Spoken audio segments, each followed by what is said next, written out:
요즘 우리 주변에서 자주 듣는 용어들 가운데 하나가 있습니다.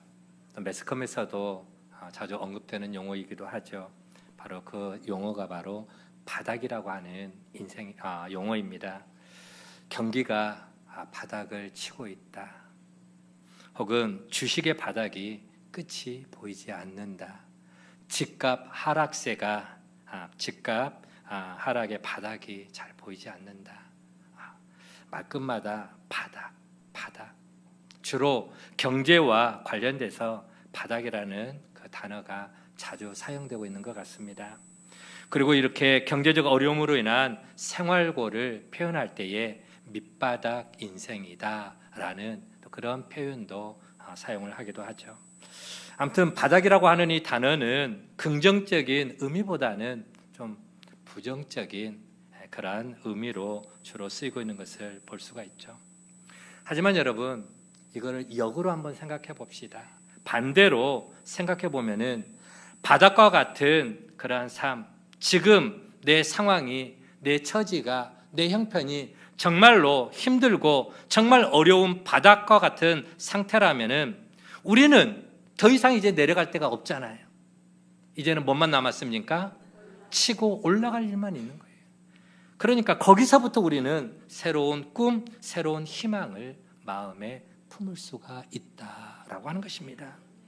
이유는 바닥은 다시 치고 올라갈 수 있는 새로운 전환점, 새로운 출발점이 되기 때문에 그렇습니다. 바닥은 새로운 기대와 꿈을 가지고 도전할 수 있는 바로 기회가 된다라고 하는 것이죠. 수영을 전혀 할 줄 모르는 어떤 사람이 그만 물에 빠져서 허우적거리고 있었습니다. 그는 나 좀 살려달라고, 나 물에 빠졌으니 물에서 좀 건져달라고 여기저기 그렇게 소리를 외치면서 허우적거리고 있는 거예요. 발버둥을 치고 있습니다. 그런데 그 모습을 도사같이 생긴 어떤 사람이 지그치 바라보고 있으면서 이런 말을 합니다. 여보게, 조용히 물 밑을 한번 바라보게나. 물 밑에 뭐가 보이는가? 예, 바닥이 보입니다. 그래, 그러면은 바닥까지 내려가서 당신은 그 발로 바닥을 힘껏 치고 올라오게나. 지금 물에 빠져서 허우적거리는 사람이 살아날 수 있는 방법은 두 가지입니다. 누군가가 그에게 손을 뻗어서 이렇게 붙잡아 끄집어 내주든지, 아니면은 정신을 차리고 바닥까지 내려가서 발로 바닥을 박차고 다시 올라오는 것이겠죠. 여러분, 바닥은 절망의 자리, 포기의 자리, 혹은 실패의 자리가 결코 아닙니다. 바닥이라고 하는 것은 다시금 새로운 미래를 향해서 솟구쳐 오를 수 있는 또 하나의 기회요, 축복의 자리인 것이죠. 그래서 새로운 하나님의 은혜를 기대하며 그 하나님의 일하심을 바라보는 축복의 자리가 되는 줄 믿으시기를 바랍니다.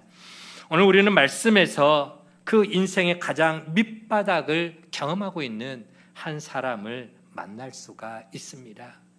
바로 누구죠? 요셉입니다. 우리는 종종 요셉의 인생의 그 결과만을 바라보며 거기에 집중 조명하는 경우들이 있죠.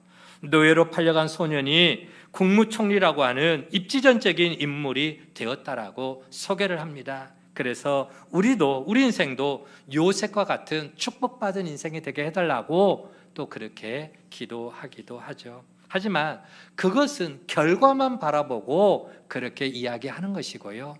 요셉이 그 자리에 올라가기까지의 그 인생 과정이라고 하는 것은 결코 만만치가 않았습니다. 고통과 그리고 또 힘든 쓰라림의 과정이었죠. 오늘 우리는 그 요셉의 밑바닥 인생 경험을 통해서 그가 그 삶의 그 위기를, 그 삶의 어려움을 어떻게 은혜의 자리로, 회복의 자리로, 축복의 자리로 만들어가고 있는지 오늘 우리가 함께 살펴보면서 하나님의 음성을 듣기를 원합니다. 첫 번째로, 바닥은 어떤 자리냐? 바닥은 하나님을 바라보며 새로운 꿈을 꿀 수 있는 자리다라고 하는 것입니다. 바닥은 어떤 자리라고요? 하나님을 바라보고 꿈을 꿀 수 있는 출발점이 되는 것입니다. 요셉의 인생은 한편의 극적인 드라마를 보는 것과 같습니다. 그는 야곱의 11번째 아들입니다. 야곱의 자식이 몇 명인지 아시나요? 12명? 아니요, 틀렸어요. 13명입니다. 딸이 있잖아요. 딸은 자식 아닙니까? 아들만 12이고 딸까지 포함하면 딸 디나가 있잖아요. 딸까지 포함하면 13명입니다. 자, 근데 요셉이 몇 번째 아들이라고요? 11번째 아들입니다. 자, 그리고 이 요셉은 야곱이 가장 사랑했던 여인이 있습니다. 야곱에게는 본부인이 2명이 있고 또 첩이 2명에서 부인이 4명입니다. 그렇죠? 레아, 라헬, 비라, 실바 해서 4명의 여인이 있는데 그 가운데 가장 사랑했던 그 여인을 위해서 20년을 하루같이 그렇게 투자했던 바로 멋진 남자가 바로 야곱입니다. 그런데 그 여인, 자기가 정말 사랑했던 그 여인 라헬, 이 라헬이 있는데 눈이 아름다운 여인인데요, 라헬을 통해서 낳은 아들이 바로 요셉이에요. 그리고 또 그 라헬을 통해서 또 한 명의 아들을 낳았습니다. 그리고 그 둘째 아들을 낳고 그만 라헬은 죽고 말죠. 그 둘째 아들이 누굽니까? 베냐민입니다.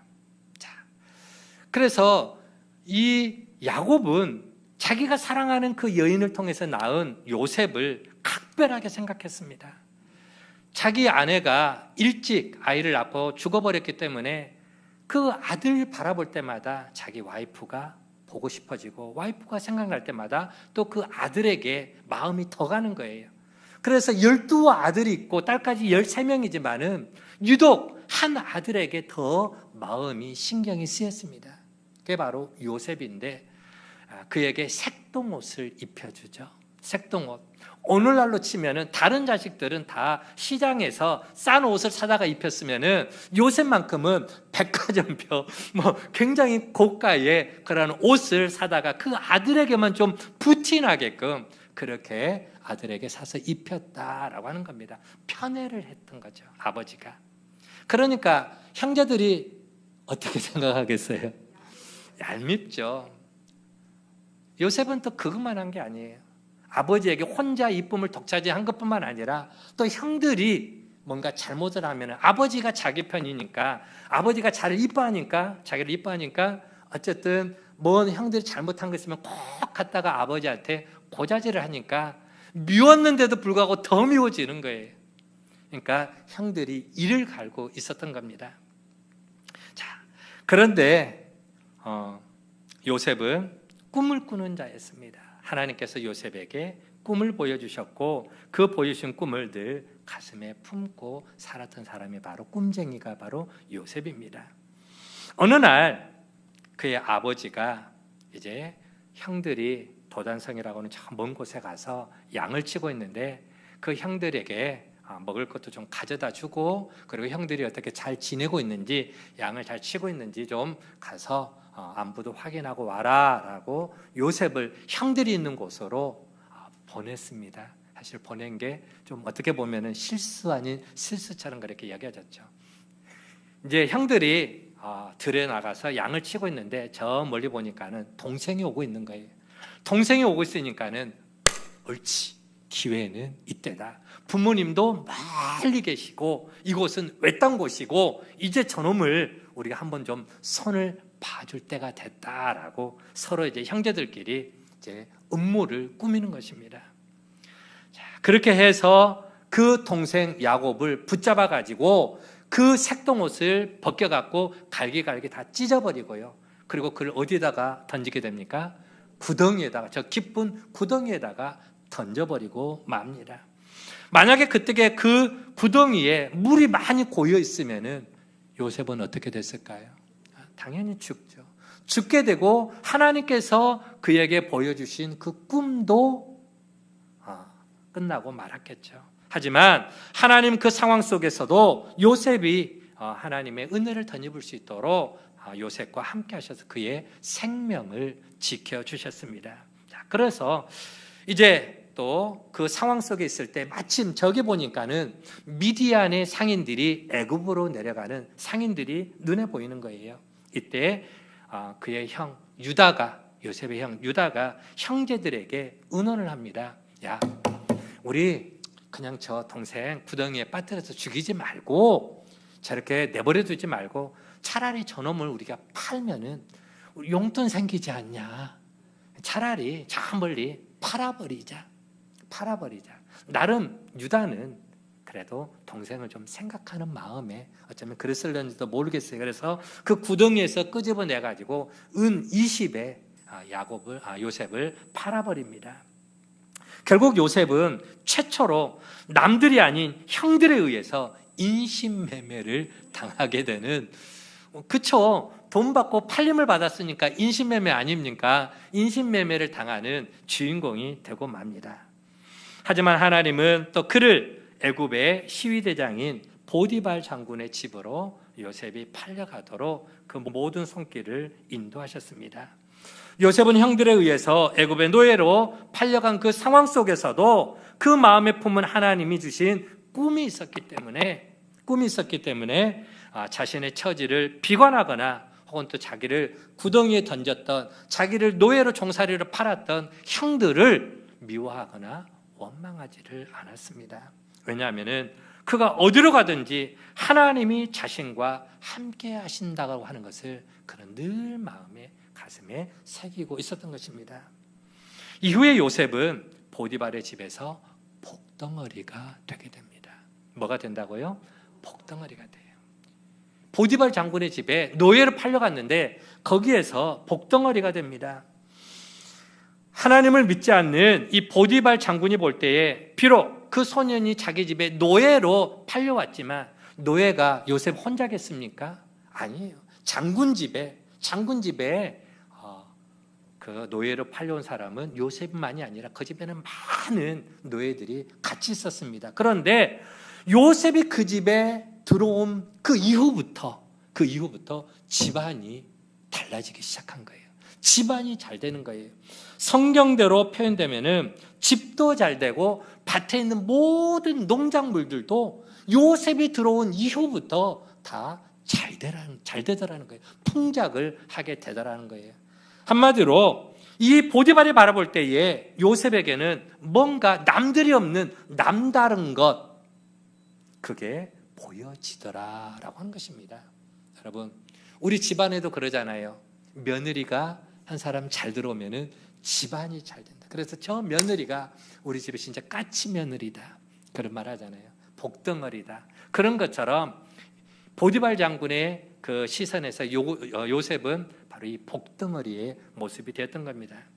자, 그래서 하나님께서 요셉에게 복을 주심으로 그가 하는 모든 일들이 잘 되게 되는데, 이것을 안 보디발은 요셉을 그 집안의 가정 총무로 그를 높여 세워줍니다. 그래서 자기 부인 외에는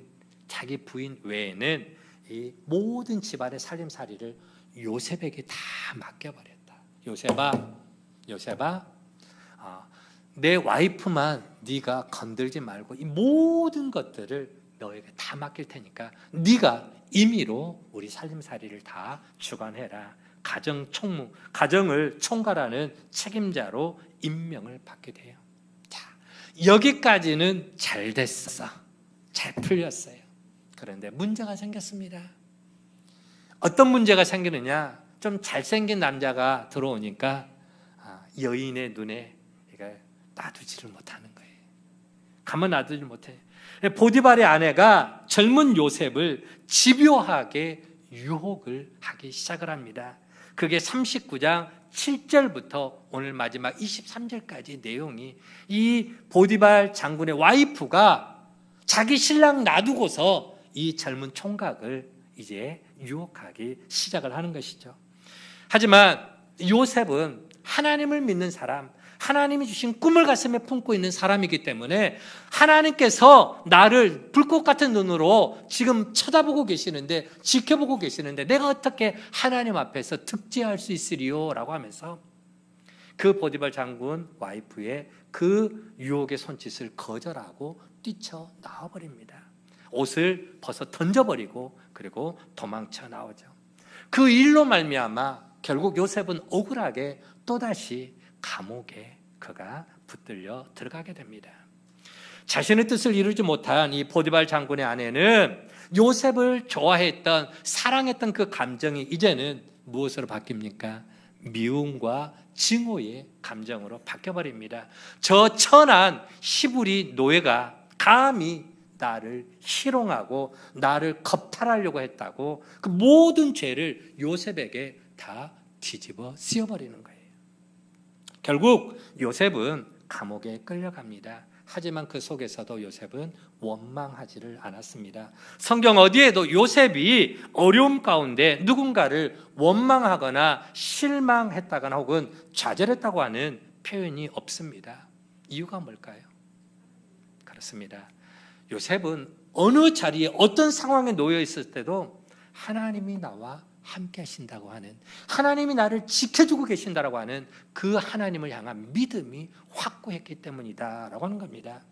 오늘 우리가 함께 읽은 본문의 배경인 창세기 39장에 보면은 하나님이 나와 함께 하신다, 하나님이 요셉과 함께 하신다라고 하는 표현이 4번이나 반복되어 사용되어 주고 있습니다. 자, 2절 말씀에 보면은 여호와께서 요셉과 함께 하심으로 라고 2절에 그렇게 표현이 되고 있습니다. 또 3절에도 보면은 그의 주인이, 즉 보디발을 말하겠죠. 보디발이 여호와께서 요셉과 함께 하심을 보며, 보디발 이방인이 바라볼 때도 자는 남다른 애야, 자는 분명히 누군가가 함께 하고 있어 라고 하는 것을 다른 사람이 보기에도 보이게 됐더라는 거예요. 또 21절에도 보니까 여호와께서 요셉과 함께 하시고 23절에도 여호와께서 요셉과 함께 하심이라. 여러분, 요셉이 형통의 대명사가 될 수 있었던 것은 그가 위대한 꿈을 꾸어서가 결코 아닙니다. 요셉이 잘 되는 것은 그가 남들보다 탁월한 지혜나 능력이 있어서도 결코 아닙니다. 그의 인생이라고 하는 것은 늘 잡초와 같은 참 험악한 인생이었습니다. 형들에 의해서 구덩이에 던져졌죠. 노예로 팔려갔죠. 억울하게 감옥에 또 다시 들어가게 되죠. 참 인생이 참 힘든 상황에 놓여 있었죠. 하지만 그 상황 속에서도 하나님께서 요셉과 동행하십니다. 요셉의 삶에 하나님이 간섭해 주시고 그에게 주신 그 마음에 품고 있는 꿈까지도 하나님께서 지켜주고 계신다는 거예요. 다시 말하면 요셉은 그의 잡초 같은 인생 가운데 베풀어 주신 하나님의 은혜를 그가 잊지 않고 깨닫고 있었다라고 하는 것입니다. 여러분, 오늘 이것이 말씀을 통해서 우리가 배워야 할 중요한 교훈입니다. 우리들이 내가 지금 어디에 있느냐, 내가 지금 어떤 환경 속에 처해 있느냐, 그게 중요하지 않다라는 것이죠. 그 환경 속에서, 그 장소에서 내가 어떻게 살아가고 있느냐, 내가 어떤 마음가짐과 어떤 태도로, 어떤 믿음의 자세로 살아가고 있느냐, 그게 훨씬 더 중요하다라고 하는 것이죠. 환경을 바라보면 요셉은 누구보다도 원망하고 불평하고 짜증낼 수밖에 없는, 좌절할 수밖에 없는 그런 상황이었습니다. 하나님을 손가락질하며 하나님 해도 너무하지 않습니까? 나한테 꿈을 꾸게 하실 때는, 꿈을 주실 때는 언제고, 이렇게 내 인생이 잡초 같은 인생, 정말 비참한 인생으로 계속해서 나락으로 떨어지게 할 수 있습니까? 불평할 수 있잖아요. 꿈을 주실 때는 언제고, 형들에 의해서 구덩이에 던져집니다. 구덩이에 던져졌다고 하는 말은 죽음의 자리에 던져졌다고 하는 말이죠. 형들이 끄집어내지 않으면 거기에서 짐승의 밥이 될 수밖에 없는 상황 아닙니까? 만약에 구덩이에 던져졌어요, 저녁에 소나기라도 내리면 어떻게 됩니까? 죽는 거죠. 거기에다가 억울하게 또 형들에 의해서 인신매매당해서 돈 받고 그렇게 팔려가는 인생, 거기에다가 열심히 언제는 믿어준다고 해서 가정 총무까지 맡겨줬는데 억울하게 또 감옥에 그렇게 들어가는 그 상황 속에 해도 너무하지 않습니까? 라고 불평할 수 있는, 낙심될 수 있는 상황이었지만, 그러나 요셉은 하나님이 자기와 함께 하심을 믿었고, 그리고 그 상황을, 그 손길을 믿음의 눈으로 바라보았다라고 하는 것입니다. 창세기 마지막 단계 45장 5절 말씀 보면은 클라이막스, 요셉의 고백이 나옵니다. 이제 요셉은 애굽의 국무총리로 등극을 했고, 그리고 요셉의 형제들이, 아버지가 심부름을 시킵니다. 가나안 땅에 기근이 들어가지고 먹을 것이 없다 보니까 그 형제들을, 그 아들들을 애굽으로 이제 보내게 돼서, 너희가 가서 쌀 좀 구해와라, 가족들이 굶어 죽지 않도록 쌀을 구해와라 라고 해서 자식들을 보내요. 그래서 결국 누구 앞에 보냄을 받게 됩니까? 결국은 요셉 앞에 형제들이 와서 무릎을 꿇게 되는 것이죠. 무릎을 꿇고 고개를 쳐다 딱 얼굴을 바라보니까 그가 누굽니까? 자기 동생 요셉이에요. 자기 동생 요셉. 그 동생을 바라봤을 때 형들의 마음이 어땠을까요? 이제는 죽었다. 우리가 죽은 줄만 알았는데, 우리가 저 과거에 자기들이 했던 행동들이 있잖아요. 구덩이에 던지고 노예로 팔아버렸던, 죽이려고 했던 그 옷을 갈기갈기 다 찢어버렸던 그 형들의 못된 그 자기들의 행위가 다 생각이 나는 거예요. 그래서 이제는 우리가 죽었다라고 했을 때, 그때 창세기 45장 5절 말씀 보면은 형들 앞에서 요셉이 이런 고백을 합니다. 형들이, 즉 당신들이 나를 이곳에 팔았다고 해서 근심하지 마소서, 한탄하지 마소서. 하나님이 생명을 구원하시려고 나를 당신들보다, 형들보다 먼저 앞서서 이곳으로 나를 보내주었습니다. 한마디로 내가 지금 이 애굽에 팔려온 거, 이것은 당신들이 했지만은, 그러나 그보다 앞서 누가 나를 이곳으로 보내셨다? 하나님이 나를 이곳에 보내셨다. 모든 것은 하나님의 계획하에, 하나님의 뜻 안에서, 하나님의 함께 하심 속에서 이루어진 결과물이다. 그러니까 너무 낙심하지 말고, 너무 한탄하지 말고, 두려워하지 말아라. 내가 결코 형들을 손대지 않겠다라고 하는 그런 고백입니다. 그렇습니다.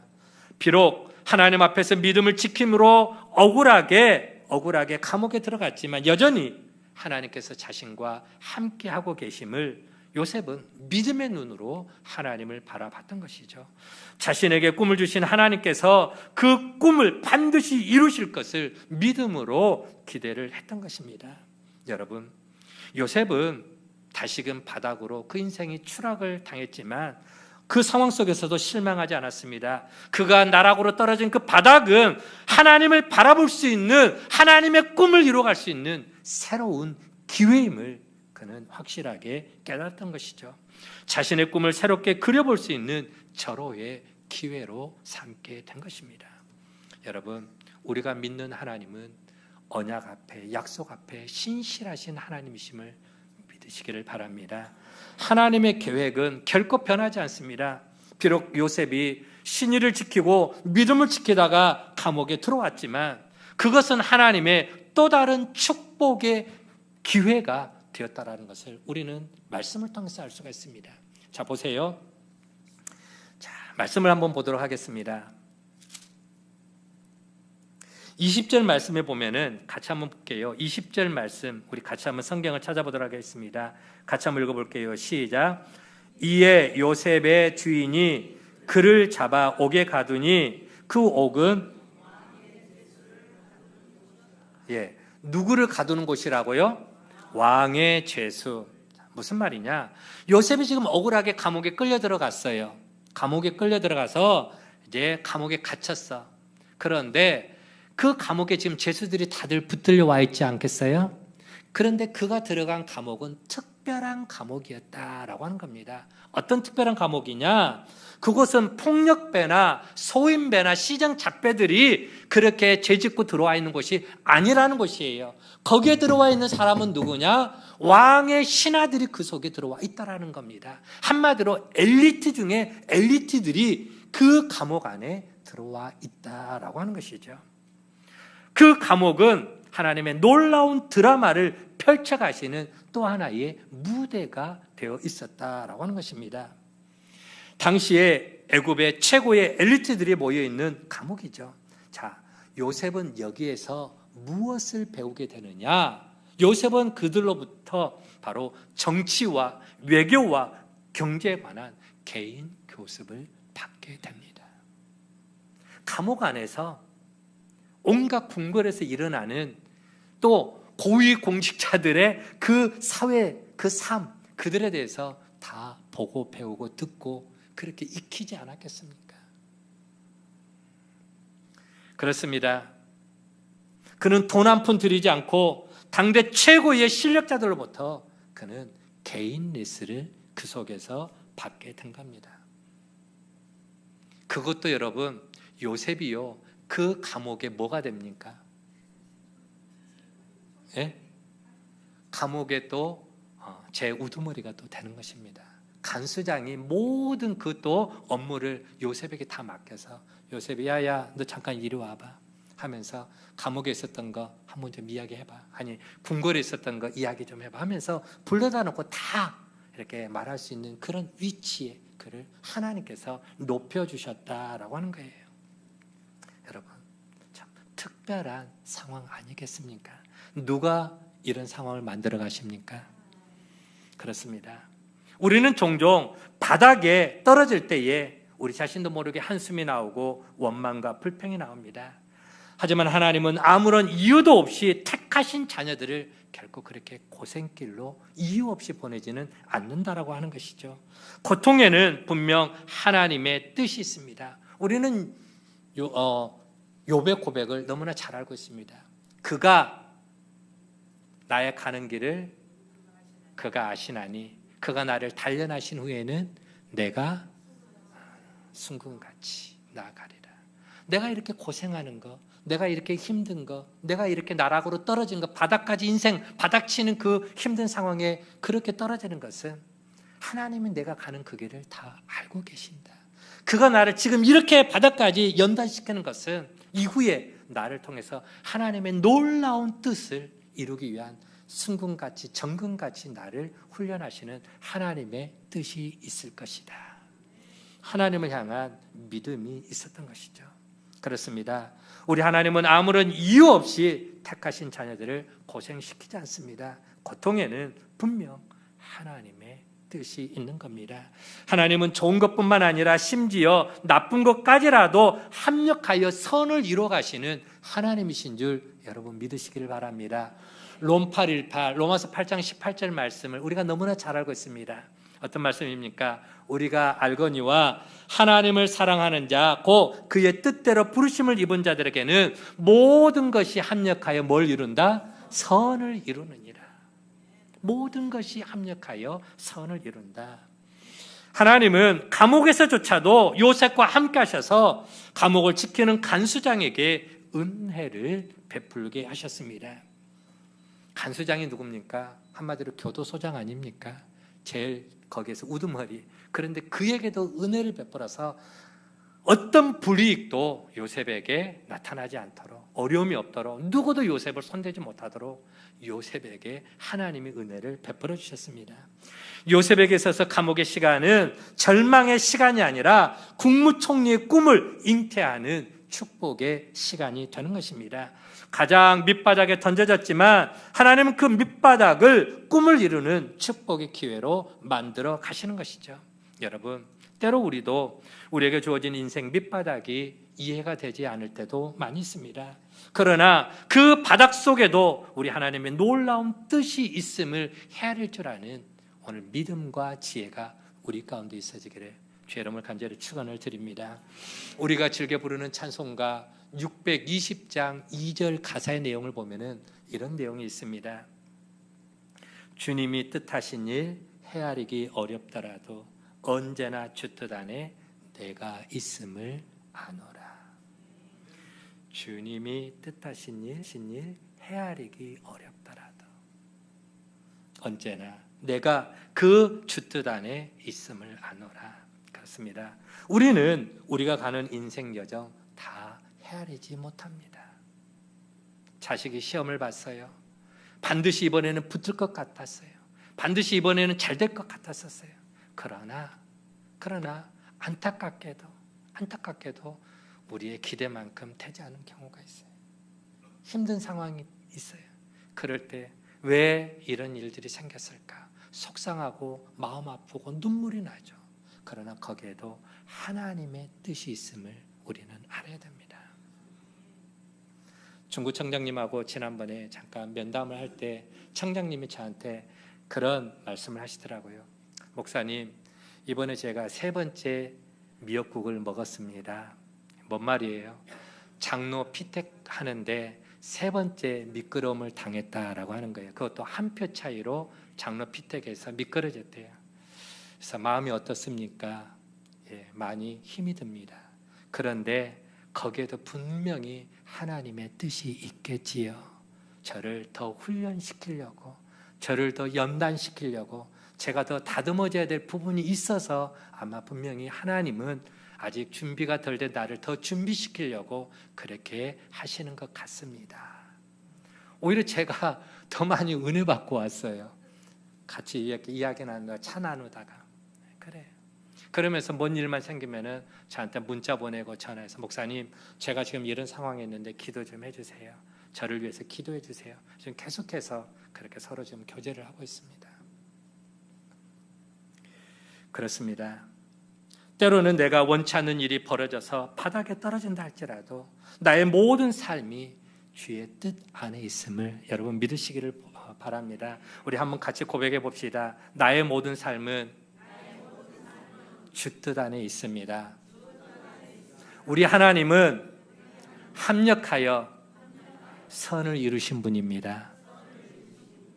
아멘. 그렇습니다. 합력하여 선을 이루어 가시는 분.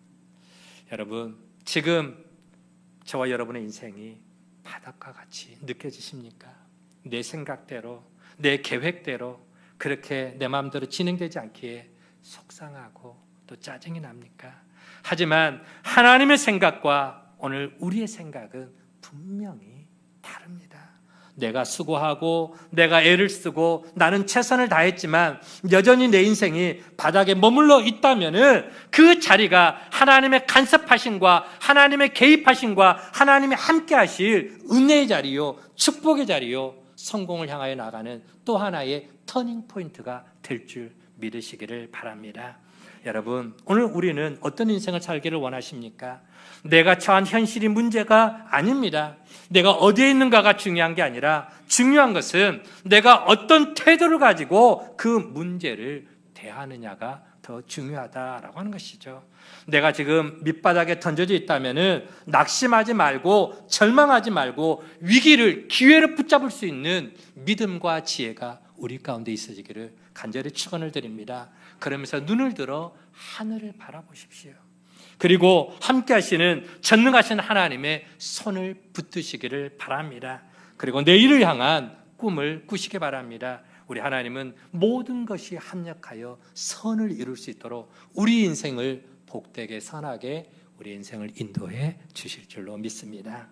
두 번째로 바닥은 바로 하나님 앞에서 내 자신을 정화해가는, 성결하게 해나가는 또 하나의 시간이다라고 하는 것입니다.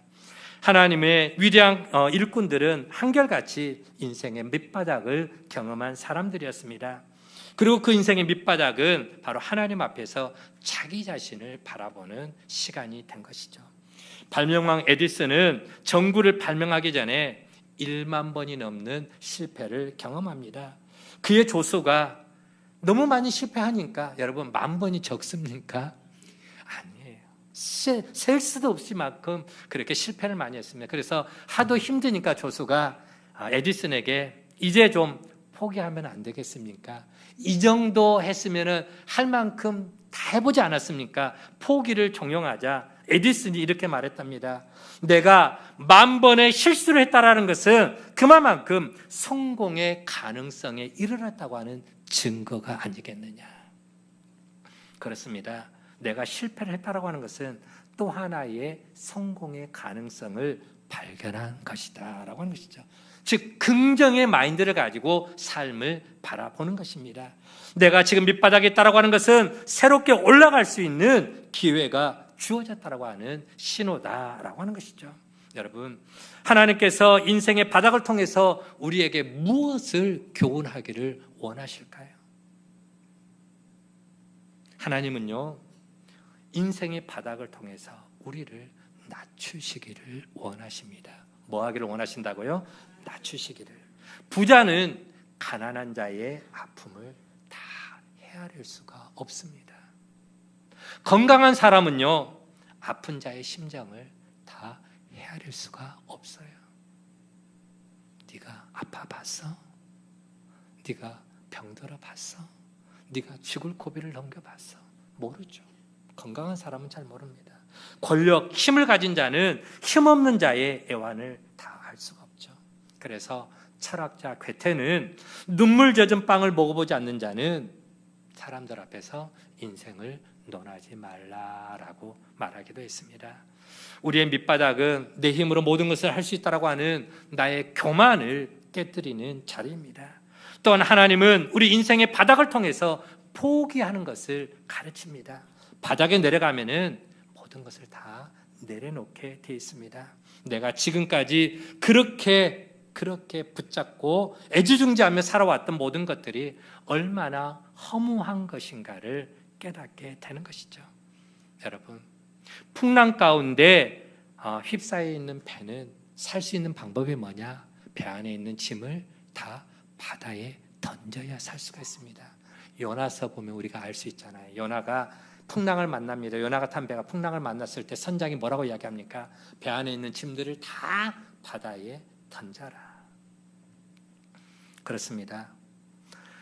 하나님은 우리 인생의 그 풍랑을 통해서 내가 지금까지 버리지 못했던 것을 버리게 만드십니다. 나의 자존심을 버리게 만듭니다. 나의 그 나밖에 모르는 이기적인 생각을 버리게 만들고요, 나의 교만함을 버리게 만들고 세상적인 욕심과 탐욕도 버리게 만들고 지금까지 그렇게 목숨처럼 부여잡고 왔던 그 세상줄 이거 아니면은 안 된다고 하는 세상의 줄을 놓게 하십니다.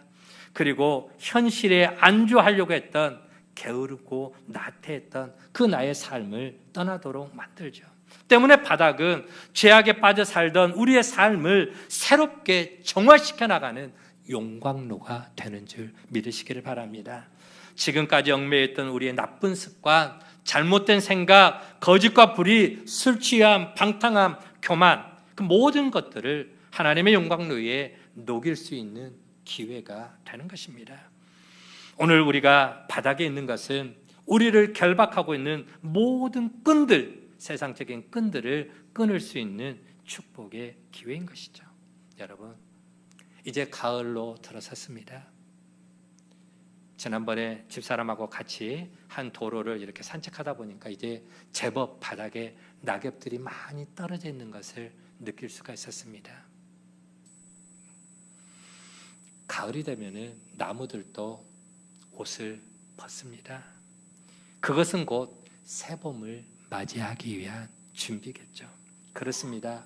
바닥은 바로 내 자신의 내면을 살펴보는 시간입니다. 지금 내가 포기하고 내가 던져버리고 내가 끊어야 할 것이 무엇인지를 점검하는 시간입니다. 그럴 때에 내 인생의 바닥은 나를 새롭게 변화시키는 정화조가 되고 내 신앙을 정금으로 만들고 내 삶을 아름답게 바꿔가는 축복의 용광로가 되는 줄 믿으시기를 바랍니다. 세 번째 마지막 바닥은 뭐냐? 하나님의 능력으로 승리하는 자리인 줄 믿으시기를 바랍니다.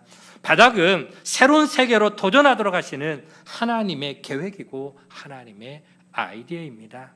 더 이상 현실에 안주하지 않고 하나님의 꿈을 향해서 내 인생의 방향을 설정하고 도전하도록 하는 축복의 자리인 것이죠. 요셉이 감옥에서 오히려 그 고위 높은 신분의 사람들을 만남을 통해서 최고의 개인 레슨을 받고 마침내 그는 그의 나이 30세에 애굽의 국무총리로 등극을 하게 됩니다. 여러분 한번 생각해 보세요. 애굽의 노예로 팔려온 소년, 그 노예로 팔려갔을 때 그의 몰골이 어떠했겠습니까? 형들이 제대로 된 옷이라도 입혀줬겠습니까? 아니에요.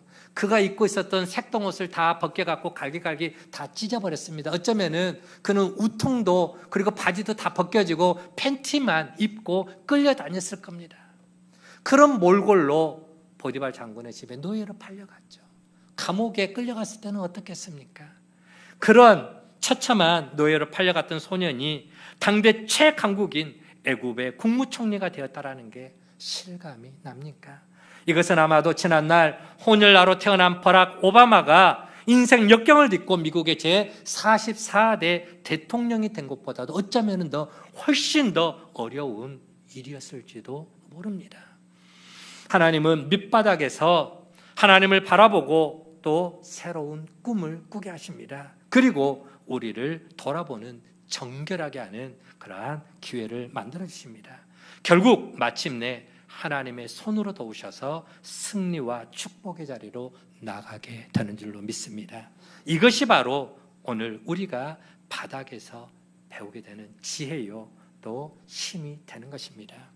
개인적인 차이는 있지만 지금 우리는 참으로 혼란스럽고 어려운 때를 살아가고 있습니다. 매일같이 쏟아지는 매스컴 뉴스를 보면은 정치적으로, 경제적으로, 그리고 사회적으로, 교육적으로 어느 것 하나 안정되고 평안하고 잘 되고 있다는 것을 들어볼 수가 없습니다. 여러분, 우리 자녀들의 미래를 책임지고 이끌어줄 교사들이 일단 계속해서 죽어나가는, 자살하고 있다고 하는 그 소식들은 너무나 마음을 아프게 만듭니다. 우리 아이들을 책임지고 우리 아이들의 미래를 가르쳐야 할 교사들이 여기저기서 정말 약속이라도 한 것처럼 죽어나가는 그런 모습들. 일본의 그 핵 오염수 그것으로 말미암아 또 상인들, 어부들은 얼마나 지금 절망적인 상황 속에 그렇게 놓여 있습니까?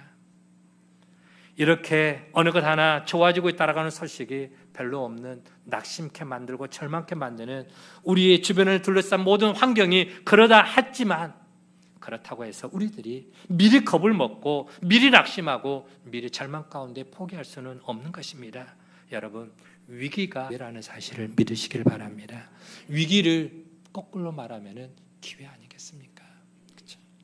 그래서 지금이야말로 우리들이 다시 한번 하나님 앞에서 내일을 향한 새로운 꿈을 꾸어야 될 때입니다.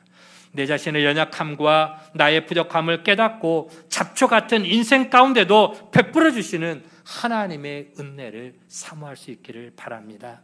그리고 마침내 모든 것을 이기게 하시고 복을 주시고 마침내 승리케 하시는 전능하신 하나님 앞에서 기쁨의 노래를 부를 수 있는 우리 모두가 되어지기를 간절히 축원을 드립니다. 사랑하는 우리 믿음의 가족 여러분, 지금 우리에게 필요한 것은 바닥에서 다시 일어서는 것입니다. 그 힘은 나로부터 나오는 것이 아니라 하나님이 나와 함께 하심을 믿고 우리는 하나님을 바라보는 것입니다. 빌립보서 4장 13절 말씀 잘 아시죠? 내게 능력 주시는 자 안에서 내가 모든 것을 할 수 있느니라. 여러분, 오직 나는 하나님을 바라보며 믿음으로 살겠다고 결단할 수 있는 오늘 저와 여러분의 모습이 되어지기를 간절히 축원을 드립니다. 하나님을 바라보고 믿음으로 나아가게 될 때 요셉과 함께 하셨던 하나님, 요셉의 삶의 형통의 복으로 함께 하셨던 그 하나님이 오늘 나의 하나님이 되는 줄로 믿으시기를 바랍니다. 아무리 힘들고 아무리 어렵고 아무리 절망적인 상황이라 할지라도 우리 하나님을 바라보고 주님만 의지하며 주님 앞에 결단하는 모습으로 나아가기를 바랍니다. 하나님은 그런 믿음의 사람에게 다시 일어설 수 있는 위로와 힘과 용기와 지혜와 능력을 부어주시는 줄로 믿습니다. 마침내 요셉은 밑바닥을 극복하고 인생의 승리자가 되었습니다. 그리고 자신을 미워하고 팔아먹었던 형들을 다 품어주고 용서하죠. 그리고 그 위기의 때에 가족들을 구원하고 나라를 구원하는 축복의 통로가 되었습니다. 여러분, 이와 같은 놀라운 은혜, 놀라운 축복이 오늘 우리 모두에게 다시 한번 경험되어지고 오늘 이 자리에 함께 우리 모든 가족들이 하나님의 이와 같은 놀라운 역사와 축복을 간증할 수 있는 간증의 주인공이 되어지기를 주의 이름으로 간절히 축원을 드립니다. 하나님의 은혜를 감사합니다. 오늘 우리는 인생 바닥에서 경험하는 우리 하나님의 은혜, 우리 요셉의 삶을 통해서 함께 살펴보며 또 은혜와 도전을 받게 됩니다. 라고 하는 것은 절망의 자리, 낙심의 자리가 아니라 다시 한번 하나님을 바라보며 새로운 꿈을 향해 나가는 기회의 자리가 되는 줄로 믿습니다. 또한 바닥의 인생은 하나님 앞에서 자신을 다시금 돌아볼 수 있는 신앙의 그러한 정화조의 그러한 기회의 또 자리가 되는 줄로 믿고, 또 바닥의 인생은 하나님의 힘과 능력을 의지해서 성공과 승리의 자리로 나가는 축복의 기회가 되는 줄로 믿습니다. 어떤 상황 속에서도 문제만 바라보며 환경만 바라보며 낙심하지 말게 하여 주시고, 그 속에서 나와 함께 하시는 하나님을 믿음의 눈으로 바라보면서 끝까지 하나님과 함께 능력 안에서 그 모든 바닥을 딛고 일어서면서 승리의 자리로 나아가는 그러한 축복의 주인공들 다 되어지도록 하나님 역사하여 주시옵소서. 감사를 드리옵고 예수 그리스도의 이름으로 기도하옵나이다. 아멘.